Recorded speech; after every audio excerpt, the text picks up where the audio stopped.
মাছের কোপ্তা বানাতে প্রথমে আদা রসুন নুন মরিচ গুঁড়ো পাতিলেবুর রস আর অল্প জল দিয়ে মাছটাকে সেদ্ধ করে নেব।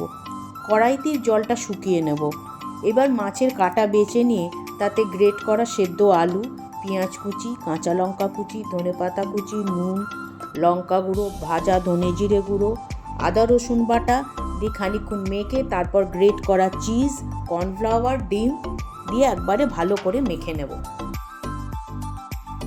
ভালোভাবে সমস্ত জিনিসটা মাখানো হয়ে যাবার পর কড়াইতে সাদা তেল গরম করে ওই মাখা থেকে এক একটা কোপ্তার আকারে গড়ে ভালোভাবে লাল করে ভেজে তুলে নেব।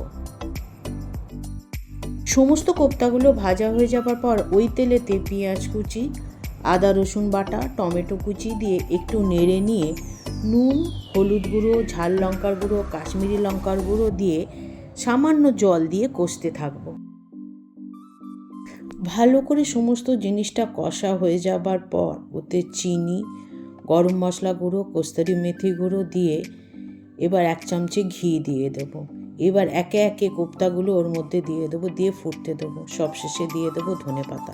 রেডি মাছের কোপ্তা। আমার এই রান্নাটা ভালো লাগলে একটা লাইক করে দেবেন, আর চ্যানেলটা সাবস্ক্রাইব না করা থাকলে সাবস্ক্রাইব করে দেবেন।